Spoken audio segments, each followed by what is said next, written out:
Welcome to another episode of the BS Podcast, the show that looks at how behavioural change insights are being applied in the wild. Episodes feature renowned behavioural experts across industries and organisations, from management and marketing to policy and public health, and more. Let's dive in and see what all the BS is about. Here's your host from The Behaviourist, Nick Hobson. Dilip Soman is Canada Research Chair in Behavioral Science and Economics at the University of Toronto's Rotman School of Management, and he serves as a Director of the Behavioral Economics and Action Research Centre at Rotman, or BEAR for short. He is the author of The Last Mile and teaches a hugely popular MOOC called BE101X, Behavioral Economics in Action. Dilip, welcome to the show. Thank you. My pleasure to be here.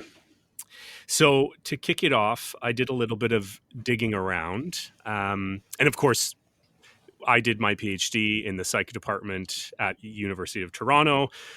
So there was a lot of overlap between those two departments, between the psychology and Rotman at management. So I've known about you and your work for a long while now, but it's finally nice to actually do a virtual sit down to chat, because I think it is actually the first time. Mm-hmm. But anyways, in digging around, I I apologize, I might age you here, which is that's a good start, right? To piss off your guests. Nick, you would not be the first one to do that. I have 2 children, so that is not a problem at all. Okay. So you did a PhD in the business unit, right, at University of Chicago? That's correct. And so I don't believe back then it wasn't. Was it Booth or was it? It was not Booth. I was at the Graduate School of Business at the University of Chicago. I see. Okay. So, I mean, for any BE academic or practitioner out there, probably they know that Chicago seems to be this mecca of behavioral science and behavioral economics. Now, of course, they house, among other groups, the Center for Decision Research, I believe it is. That's correct, yeah. And on that governing board, there's the big names like Nick Epstein, Isla Fishback, and of course, Richard Thaler. Mm-hmm. And when I was doing my digging around your PhD defense in the late 90s or so, I saw that Richard Thaler was on your committee. He was indeed. It was actually an interesting time to be at Chicago. So when I went there, this was 1992. Chicago had just kind of turned over lots of faculty. There were people leaving. There was a bunch of people coming in. And Richard actually hadn't joined the faculty till I was in my 3rd year in the program. But I'd obviously followed his work, and he was one of those people whose research I wanted to emulate, to try and be like him. And so you can imagine I was obviously delighted that he joined the faculty and agreed to be on my dissertation committee. So that's how he got there. And was that your start to behavioral economics? Was that the sort of the wellspring of your inspiration? Previous to Chicago, I'm trained as an engineer. So my first job was as a mechanical engineer. Worked my way into sales and service. I was fascinated by the fact that as engineers, we spent lots of time and energy designing products. We were obsessed with the torque of our machines, and it turned out that customers didn't really care a heck of a lot as to what was under the box, and so that got me interested in trying to understand human behavior a bit more. So I got a master's degree in business. I spent some time in advertising, and then moved to Chicago to work on my PhD. And when I started, I was kind of part of the marketing group. I had no idea back then what I was going to do, and I thought I would work on advertising and perhaps pricing, and I did a little bit of that, but then that's when I got introduced to the Center for Decision Research and all of the lovely work that was going on there. At that point in time, we used to call it more of a judgment and decision-making tradition. Mm-hmm. And that tradition was grounded in a more cognitive psychology at that point in time. So there were people like Robin Hogarth and Josh Clayman there, and then, as you said, Richard joined in. And so I think it was a combination of sort of me being at Chicago and being surrounded by all of these people that kind of pushed me towards doing the kind of work that I do. That's great. And now just the sort of the language we use now, the ever so popular nudge and behavioral economics, was that language being used in the late 90s, or was it purely out of the JDM No, I tradition? mean, it was purely JDM. I don't think the word nudge was even invented till Richard and Cass started working on their 2008 book. Hmm. And I think there's a famous story about them wanting to call the book Libertarian Paternalism. Yeah, yeah. Doesn't have the same ring to it. Well, as a marketing person, yes. I mean, I don't think people would have bought as many copies of the book, and so I think that language was even not coined back then. And I think nudge first became a thing in 2007, 2008.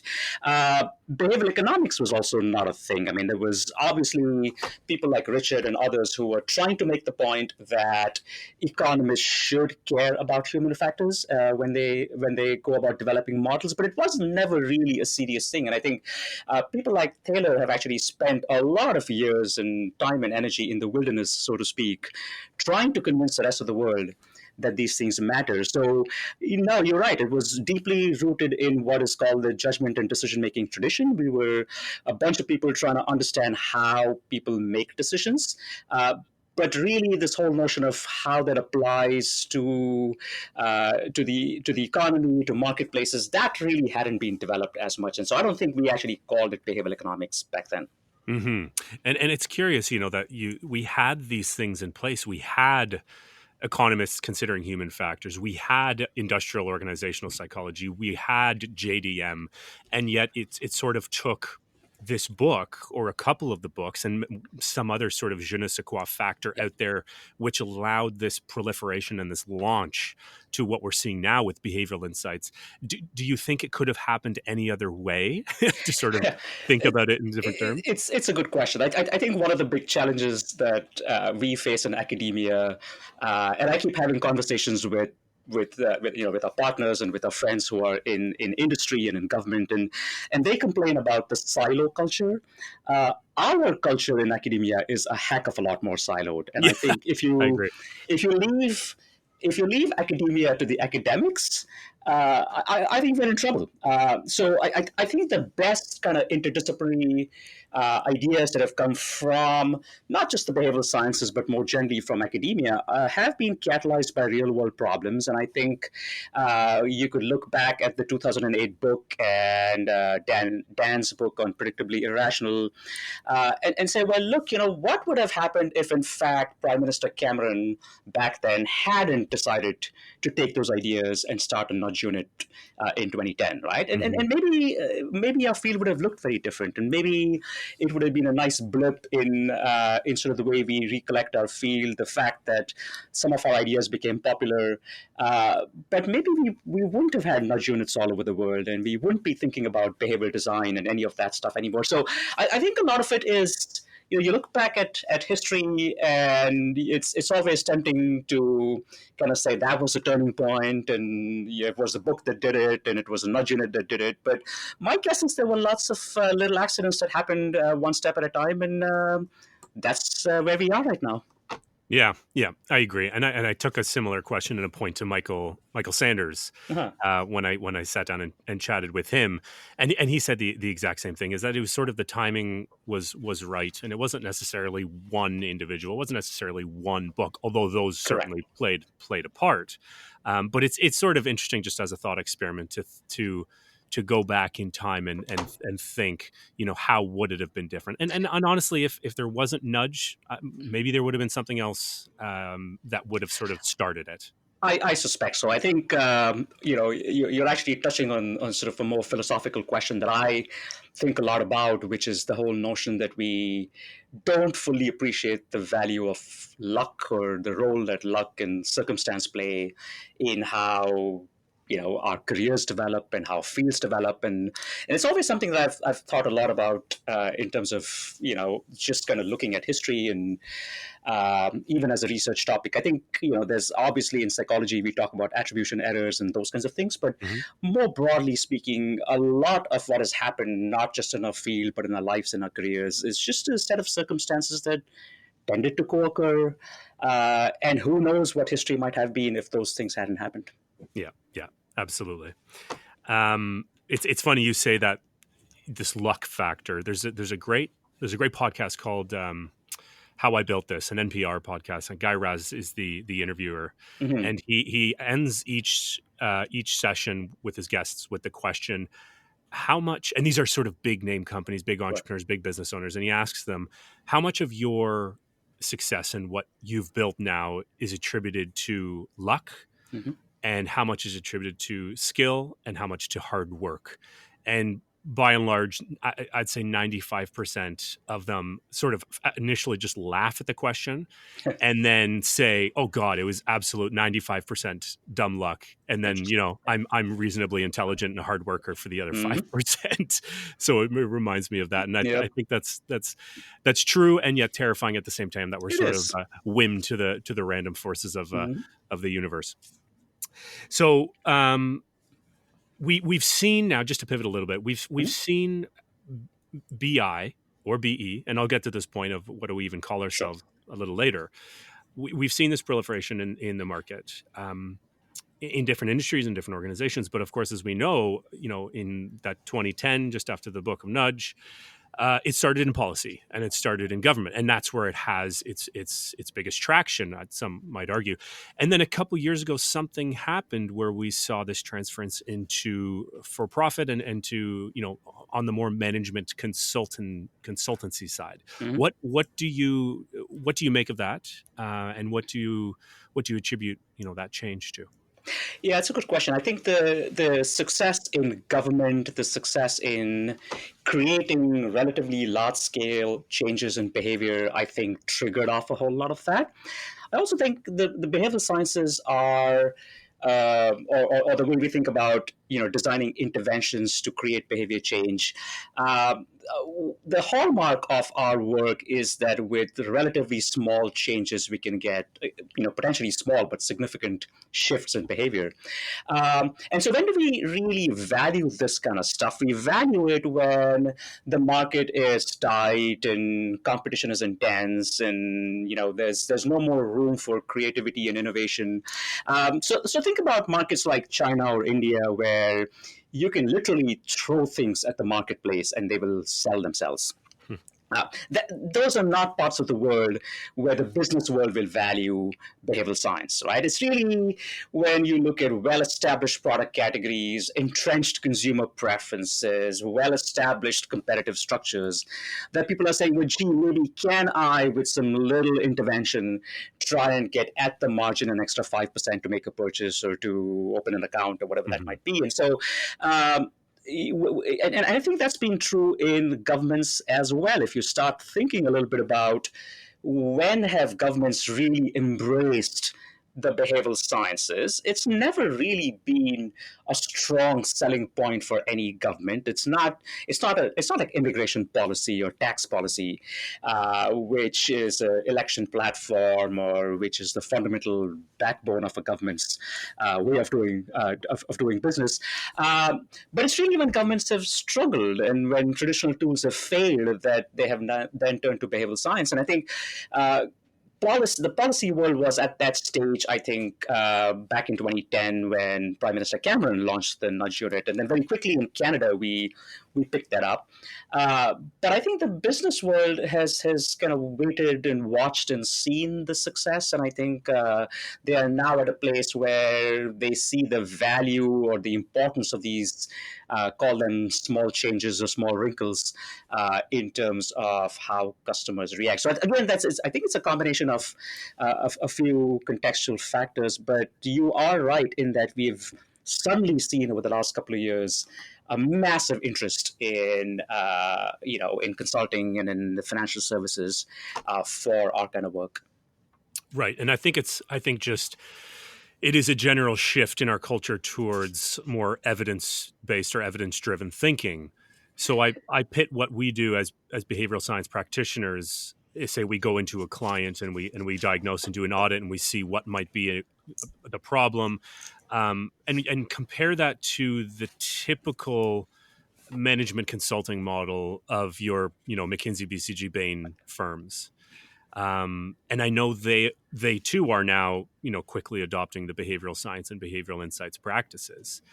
But before there seemed to be this okay, that people were okay. There was this acceptance of things not necessarily being driven by empiricism or driven by evidence. Mhm. And I think now stakeholders and even those who don't necessarily have that background are now realizing that that is a value add to bring to an organization to understand customers and to understand employees. Yeah, And so so I that works mean, well. if I can jump in, I think there's a couple of things to think about. One is I think we've got to be very careful about throwing the evidence word around because a lot of people will confuse data with evidence.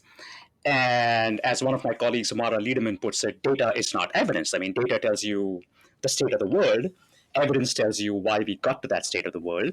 And so just having lots of information isn't enough. I think, you and I know that randomized trials are the way to think about the right kind of evidence. But I think the other thing that's happened is that the cost of collecting data has gone down. The cost of collecting evidence has gone down. So you look at a company like Google, which everybody knows. My thesis is that if you push the cost of experimentation to really low levels, the demand will go up. It's economics 101. You reduce the price of anything, the demand for that thing goes up, the demand for its substitutes goes down, and the demand for its complements goes up. And so I think we really need to work hard at pushing down the cost of experimentation, because then we don't need strategy sessions and we don't need a group of senior executives sitting around a table deciding whether the background of my ad should be green or black.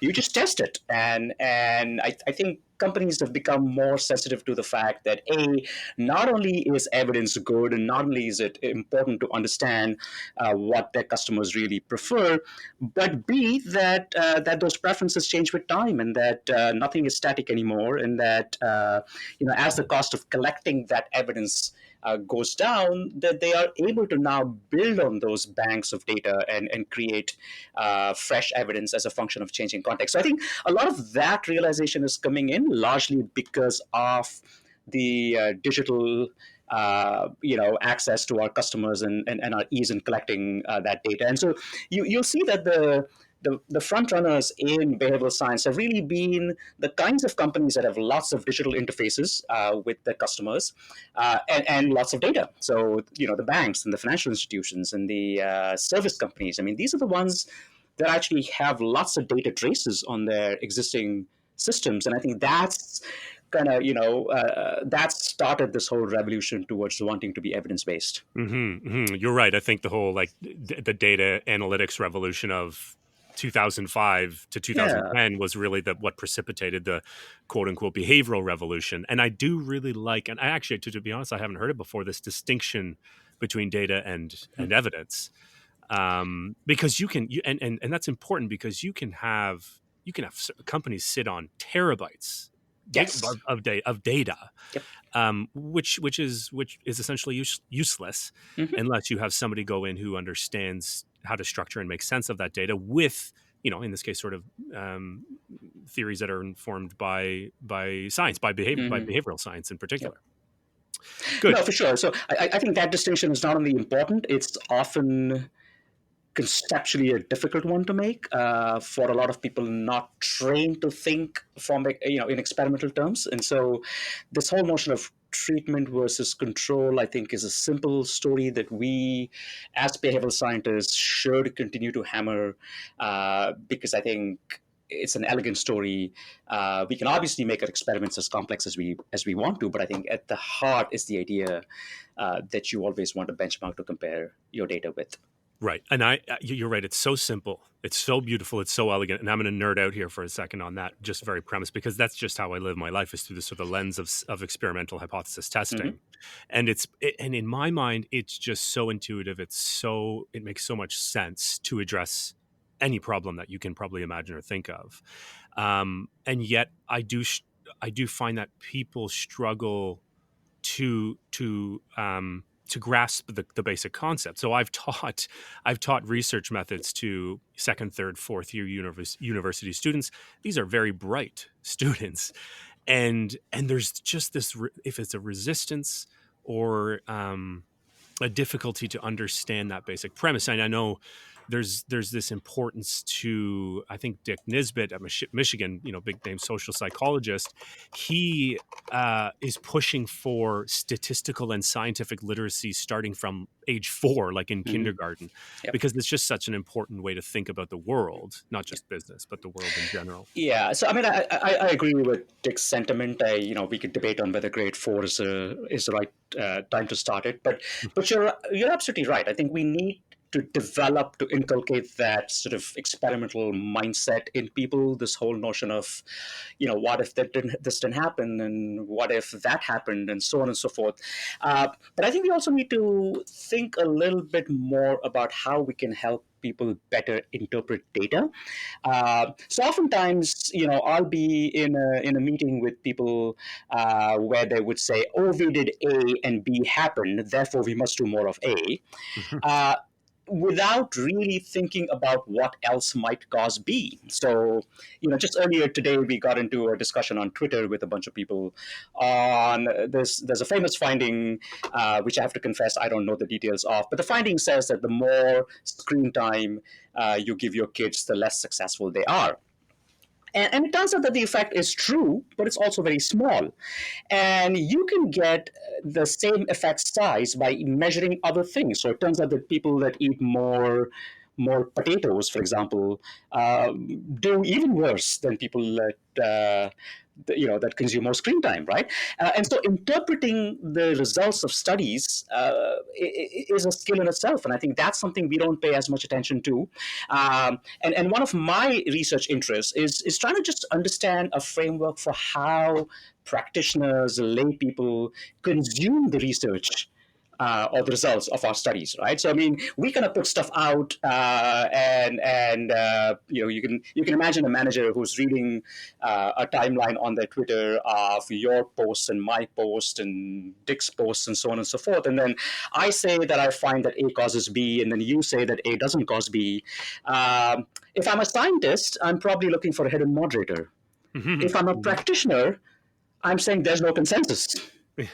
Right? And so I think we really need to spend a little bit of time and energy and develop a framework for helping practitioners understand how to integrate different research results, because otherwise we are in danger of our own findings getting derailed, because we are never going to get the same exact finding over time. Right, exactly. And that brings up this point. And you're the perfect person to talk to, because you really do sit at this intersection of academia and practice.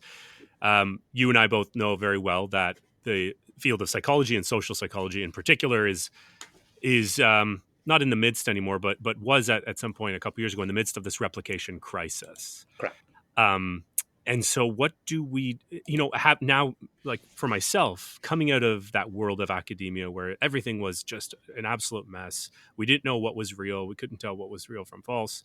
And now as a practitioner, taking these insights out into the quote unquote, into the wild, I must admit, I'm a bit concerned, because now we have to sort of go back to the drawing board and ask ourselves, what is reliable? What results can we go and apply in practice and know that they're at least going to work to some degree with a margin of error? And I don't think that conversation is being had, this idea of replication, because it seems to be limited to just the academic circles right now. Yeah. So I have a slightly different take on that, just when it comes to the applied world, right? Which is, I actually start with the assumption that nothing will replicate.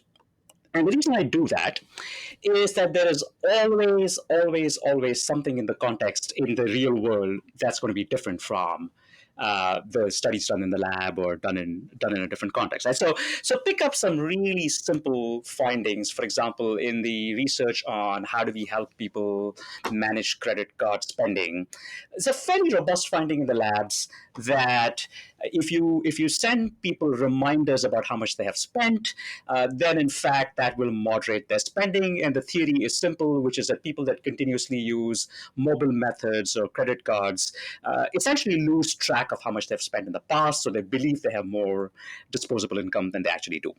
Mhm. So again, shown this in the lab, shown this in some basic field trials. Uh, a few years ago, the government in South Korea looked at the research and then basically said, well, look, we're going to make it compulsory for credit card companies to now offer a text reminder service. So they were the first to do it. Now, of course, most credit cards will do this.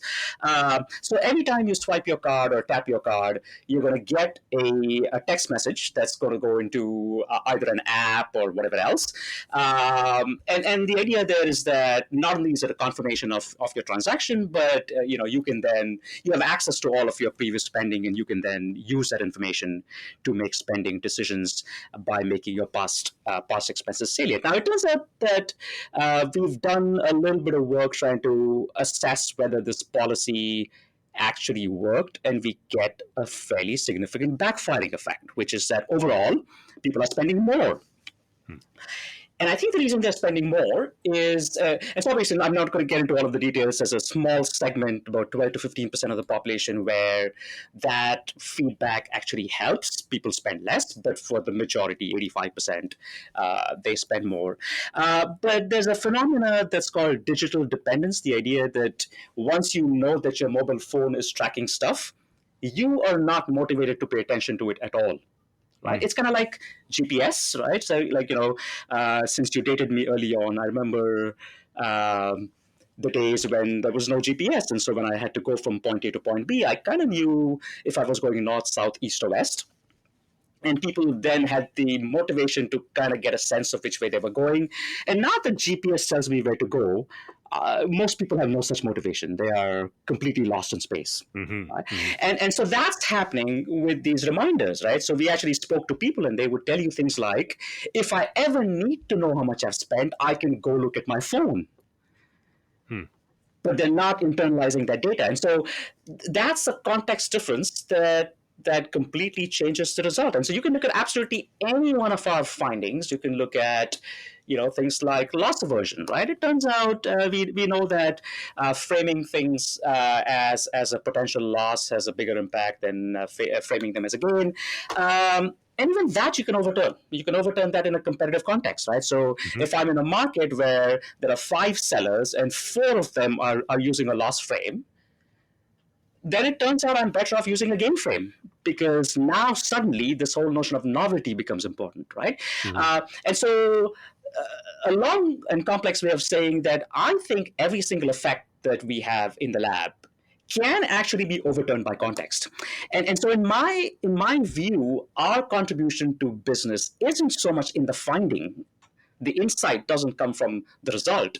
It comes from how we get the result, right? Now, this can often create challenges in terms of what constitutes expertise, right? So I used to be a consultant in marketing before, and people would sort of hire me, and they would ask me what price should I set, and I would actually run a model. I would tell them what price, and they liked that, right? Today I'd say, well, I don't know, but let's test it. Right, and I know how to actually go about collecting the evidence to figure out what the right thing to do is, and that's the other thing that we need to spend a bit of time kind of changing the conversation on. Our expertise isn't the result. I think our expertise is in helping people put structure on the behavioral challenge, and then collect the evidence, and then interpret the evidence appropriately. So.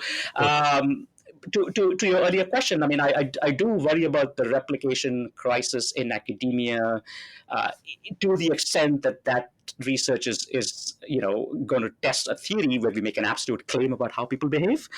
But I don't think that's what we do in the real world. That's not what we do when we work with businesses or with policymakers or with governments. So I think that's a completely different ballgame. And in my sense, that's why you don't actually see that discussion as much. And do you think then that there's sort of, you have the academics over here and the practitioners over there who are operating in different circles in different ways, because traditionally the order of those events it started in academia, where it was tested in this controlled laboratory environment, and then it made its way into this sort of more messy real world in a field setting, in a field experiment with a randomized control trial. And it's a good sort of heuristic that you apply to say, well, I don't expect anything to replicate. Correct. If that's the case, can we just cut out the academic part? And I'm saying this as a part of it's an interesting question. I think we've had this debate a few times every time I've presented some of my work, and I don't think the answer is to cut it out. I think academia definitely, or a bank of results definitely give us an understanding of things that we otherwise wouldn't look at as relevant. Right. So for example, I did a study a little while ago. It sort of is a clumsy study. It is not well controlled and therefore not published. But why do people not read disclosures or things like condo documents or whatever else? And one of the things that we started kind of looking at is, can I take that whole process of reading a disclosure statement and break it down into very, very specific steps? So step number one is actually deciding to read it, right? And it turns out we lose a lot of people there because those documents are printed on legal size paper. And so if they're on legal paper, most people assume they're not going to understand it anyways. So they don't even try to read it. All right. And the moment you start thinking of it that way, then you put on your academic lens and say, well, what are the cues that people might be using to make that judgment? And one of the cues obviously is paper size and language and whatever else. And so what if we print the same document on letter size paper? And it turns out people are more likely to at least try to read that document, right? That's where our academic discipline, our understanding of seemingly irrelevant cues actually changing people's behavior, helps the practitioners see things that they would otherwise have dismissed as not relevant. Right? Like, who would have thought that the size of the paper matters, or the sequence in which information is presented matters? But we know these things matter. We know that colors matter. We know that shapes matter. But I think our contribution as academics is to help the discipline or the applied folks see cues, see variables that they otherwise would not have thought of. And then again, our understanding of the process, our understanding of the testing, I think that's important. Academia gives us a lot of starting points. I mean, otherwise you're just fishing. Yes. Right? But I think academics trains us to know where to fish, and I think that's important. Yeah, and I think it makes sense, just high level, if you're thinking at a high level, to test out those new ideas and those theories in the most controlled setting have before you go and start throwing the spaghetti at the wall in this crazy. So absolutely. I think we have to keep in mind that the nature of evidence in applied behavioral science is very, very different from the nature of evidence in most other disciplines. So, physics, right? I'm trying to develop something. I do a lit review. The lit review tells me that every time I hold a weight and drop it or release it, it falls to the ground. Okay? It's replicable, generalizable, and I can use that insight as is in my real world, because my real world, by definition, happens in the same context as those experiments. We're all on Earth, right? But if I take that same weight to the moon and I drop it, it's not going to fall down. It's going to float around. And the point is, oftentimes for every science, our context brackets are different. For physics, our context brackets relate to our planet. For our work, our context brackets are a lot smaller. I mean, the time of the day changes, and whether you're in a small room versus a big room is a contextual variable, and whether your screen is a red background or a green background, that's a variable. So our brackets are very narrow, and therefore the need to test is that much more significant. But not just testing, but testing in the context in which we're going to launch that intervention. That's key. And it reminds me of, there's some great cultural psych work from social psychologists and academics like Joe Heinrich and Steve Heine, where we took for granted for a long time these supposed universal cross-cultural cognitions and behaviors, like the fundamental attribution error. Yes. That actually it's not so fundamental. It's sort of, that's how it plays out in the West. You take it to a lot of South and East Asian cultures, and you see the complete opposite effect. Oh, absolutely, right. And I think that's been the other eye-opening thing for me, because I grew up in India, and I had done a fair bit of work in Hong Kong and Singapore and several other parts of the world. And so I've learned that things that we take for granted as fundamental truths in this continent are not. And that's why I kind of believe in that whole philosophy of, our contextual brackets are very narrow. And so, we do need to test. Test a Mhm. heck of a lot. And it's interesting as practitioners, like I would go in and I'm working with a client right now that's truly global, like a remote, decentralized organization, and they service clients in multiple industries and sectors and geographies and markets. And so when you're thinking about those, which as you say, these context brackets for humans and human behavior is so limited and so Oh yeah, constrained, so small. That's just the case in North America, where people are, weird, as the acronym goes. correct. Yes. Now, just imagine the level of complexity when you're trying to say work with a client whose customers are all over literally all over the globe. Yeah, So I I think think we have work I to think do. that's a real danger. I think the danger is that we often tend to view people in other cultures as being deviant from our expectations because we measure them with metrics that are designed for our worldview. So, I remember many years back, I was in Thailand, and we were talking to a farmer who had absolutely zero retirement savings. He was 65 years old, and clearly was looking like he needed to stop working. And I remember my colleague asking the person, weren't they worried about the fact that they had nothing in the bank? And he looked at my colleague and he said, why would I need to worry about retirement savings? I have four sons, Hmm. right? And and I think that really opened my eyes to the fact that even the units of analysis we look at are so fundamentally different across countries, across cultures, that I think we need to, we need to be careful about how we sort of promise that our interventions will work. We did a project in Mexico recently on retirement savings, and we know in this part of the world, in Canada, in the United States, kind of calling attention to the fact that your future self will be deprived if you don't save for it now Mhm. works.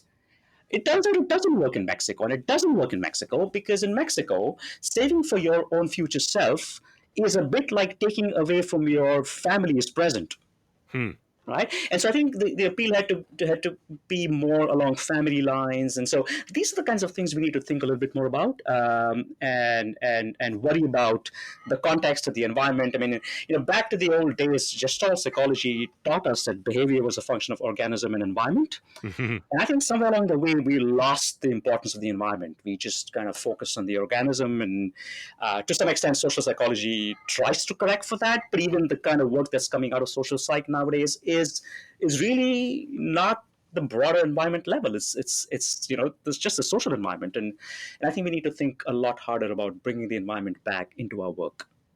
Yeah, that's a great, and it's with the important work of like that cultural, the Kitayama and the Hazel Correct. Marcus, with like what you were thinking when you were saying there, that the farmer, Mexican farmer, is that he's operating on a collectivistic Yeah, mindset as opposed to an individualistic one, and so you're not going to see that effect replicate because it's a very different that's way of correct. operating. Hmm. That's great. Yeah. So you do mention in some of your work, in some talks that I've seen you give, and you've alluded to it in our conversation here, this idea of having a behaviorally informed organization. Is that the language you use? I think that's the language we're looking at. I think the idea is pretty simple: is how do I get an organization to think like a behavioral scientist? Is the broad question, and I think there's obviously lots of things that go into it. We've talked about, how do we interpret research and how do we think about using evidence correctly. But I think the heart of all of that is the notion of driving down the cost of experimentation. And I think once we can do that, I think it becomes easier. So think about a company like Google, which can test everything, and I think that's kind of a yardstick for us to work towards. But I think your question is an important one. Is how do we actually get companies? How do we get governments to Hmm. think like a scientist? So then let's imagine then, just hypothetically, if you humor me for a second, let's say you could build your ideal, your perfect behavioral informed organization, and it consists of just 10 people. What how would you outfit that? What talent would you be looking for? What credentials? What backgrounds? Okay, that's a tough one. Let me start off by saying that I've always believed in the motto of hiring for attitude and then kind of training people on aptitude. And so I think really that experimental mindset, I think that's the key one. the whole notion of asking what if, and the whole notion of challenging the status quo and figuring out why something worked and what was the assumption that we made about the context that made it work. I think that's the critical thing. And then I think the other big thing about behaviorally informed organizations, especially the small 10-person one that we talked about, is, adaptive learning is great. Getting feedback quickly and frequently and often is a fantastic thing, but you need to be able to do something with it. And so if you have a company that has long cycles for preparing products or processes or whatever else, then, quick feedback doesn't really help a whole lot. So this whole notion of agility, I know companies use the term agile in a very different way, but I think this whole notion of being able to change course once you learn from feedback, I think is important. And so making sure processes are not too rigid, making sure there's a lot of inflection points where you can come in and start changing things, are the two things that I think I would focus on. So that mindset and the agility, I think, are big pieces of the puzzle. Mm-hmm. And so if we're thinking of those mindsets and those general skill sets, right now, the best way we have to approximate or to map against those is to use a proxy of education like PhD or MBA. Do we think there's utility in that? Or are we putting too much emphasis on, no, you need to have a PhD, you need to have an MBA to do this? Yeah, that's a great question. I actually do not have an answer to that. And I'm personally not convinced that having a PhD or an MBA or a degree more generally is the right cue. But I also think that, we've been using these cues because the cost of assessing these mindsets or these skills have been high. But I think as our costs of assessing those mindsets goes down as well, we can change the way we interview people. We can change sort of what screening task we give them. If you can design tasks that will help us better understand whether our candidate has the right mindset or the right skills, the right attitude, then I don't think the queue of an MBA or the queue of a PhD is going to be as important. Mm-hmm. And what are your thoughts around this notion of behaviorally informed design? I see it more and more on LinkedIn and on conversations I'm having with folks in the marketplace, is this coming together, the marriage of behavioral science and design thinking. And I'm not surprised by it, but while I am very excited by the two coming together, I do have some reservations. So I'm curious to hear your thoughts there. Well, so I think it's got to happen because at the end of the day, both behavioral science and design is really in the empathy business. I mean, we're all, from a business perspective, trying to empathize with our stakeholders, our customers, our end users. Our tools are different, our language is different, our intellectual roots are different. But at the heart, what we're trying to do is we're trying to predict with a greater degree of precision what our end user will like, and then to design products based on it. So, I do see convergence. In fact, we've been hearing a lot about trying to push for more convergence on those two. It is early days, but I do like the fact that the whole design thinking approach has emphasized openness and lack of, assumptions about customer preferences. But at the same time, I also like the fact that as behavioral scientists, we have better tools to measure the outcomes. And so I think there is opportunity to create something magical at that intersection. Yeah, and at that intersection, so that back to my question of like the 10 people, let's say not in an organization, but in a team, perhaps the best possible outcomes that we're going to see at that level of the team is to have a mix of 5 design folks and 5 behavioral science folks. I would make it 3, 3, and 4, where the 4 are data scientists. So one of the biggest opportunities, I think, is to combine data science to understand what the effectiveness of our interventions looks like, in particular, heterogeneous effects, right? So as behavioral scientists, we tend to have a treatment condition and a control condition, and we look at the average of the treatment, and we show that the treatment bar is higher than the control bar. What the hell is happening inside that treatment bar? Are there some people who are doing more than others? And and that's where something like machine learning or clustering can help us.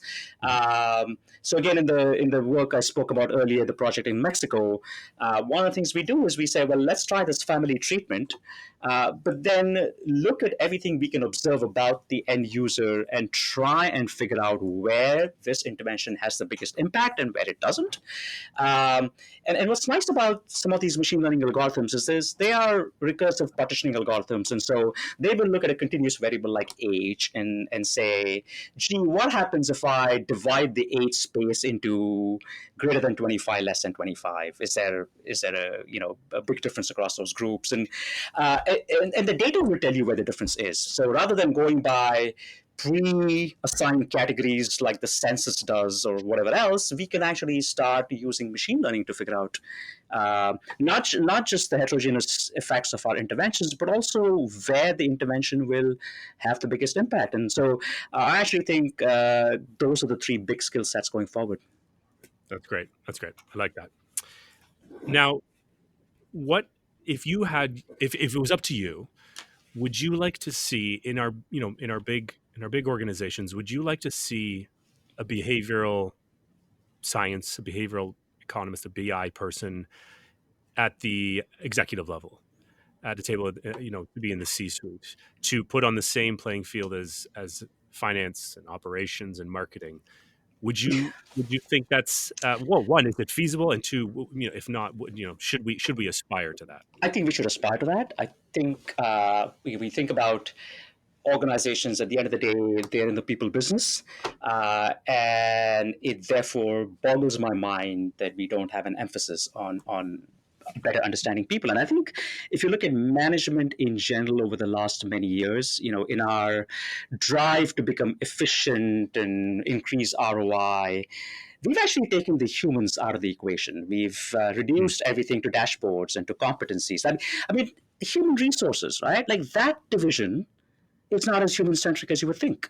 And so we definitely need to aspire to have a behavioral scientist on the C-suite. The way I think about it is eventually we want to sort of, think about organizations that spend a lot of time and energy and money trying to be compliant with the law.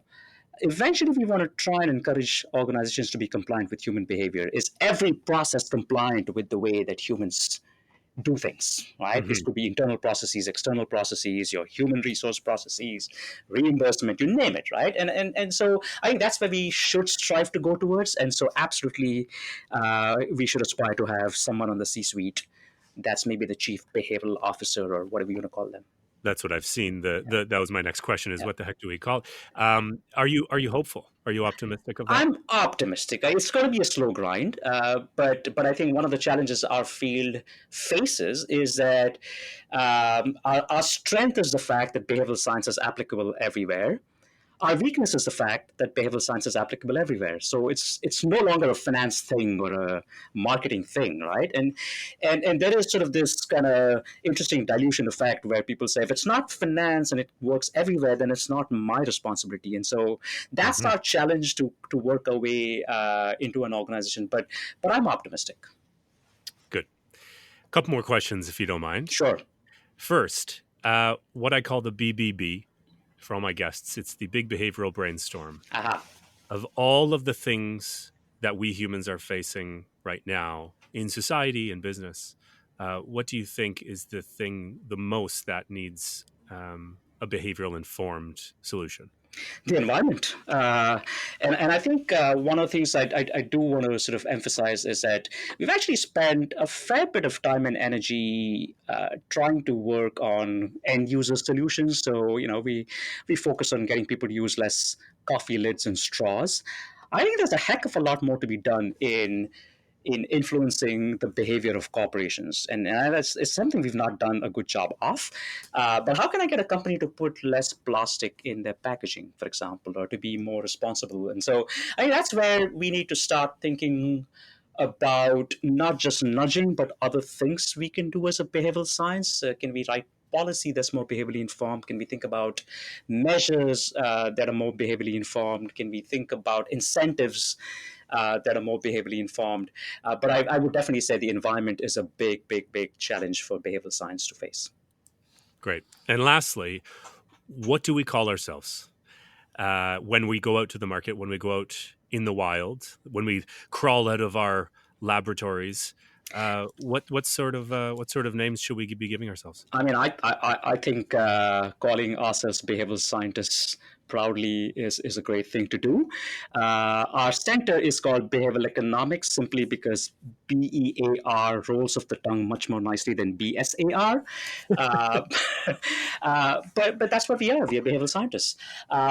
But I think at the end of the day, Richard Thaler's often asked, how do you know that the field of behavioral econ has been successful? And his response always is that when we are no longer called behavioral economics. And I think that's the same with the applied field as well. I mean, I don't think, once we get to a stage where you don't have to sell the fact that you're a behavioral scientist and therefore of value to an organization, I think we'll have been successful. But yes, till that point in time, let's call ourselves behavioral scientists. Great. Well, I'm going to leave it there because that's just such a nice way to end things and to wrap things up. So, Dilip, thanks so much. Where can people find you? Always on Twitter at Dilip Soman, and they can Google Rotman Bear, and that will take them to our web pages. Great. And I mean, for better or worse, the bear is your cute little animal mascot. So even if behavioral economics doesn't stick, that's correct. And hey, I don't know if you know this, but now we have a student club at the University of Toronto who are called the Cubs. Canadian undergraduates in behavioral science. I did not. So Bear now has Cubs. That's just perfect. Isn't I love that. Well, thank you again, Dilip. We'll have to have you on again because I had just so many other questions and points that I wanted to get to, and I spared you from bringing up your 4 equations, which I've heard you talk about before. But I won't test you. We'll have to have you on again. Fantastic. Thank you so much. Thanks so much. Okay.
Hey, Nick here once more. A final farewell note before ending. All the show notes, links to papers, resources, and materials mentioned in the episode can be found on the BS Podcast page of The Behaviorist, where you can find all episodes and lots of other interesting, easy-to-apply, sciencey stuff. Just go to www.behaviorist.biz/BS podcast.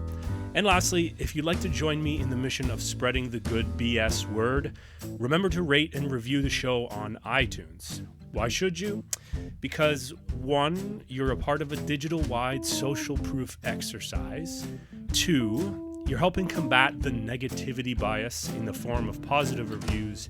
And 3, it's a little pre-commitment for your habitual podcast listening. A little investment to keep you coming back for more BS. I mean, how much more behavioral can you get? Thanks again for listening. Until next time, remember, keep your facts ugly and your hypotheses beautiful.